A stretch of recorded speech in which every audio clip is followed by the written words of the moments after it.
We're gonna spin it till we can't spin it anymore.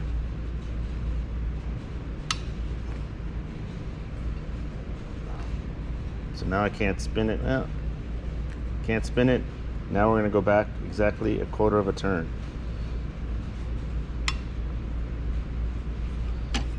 That's proper thrust on the bearings.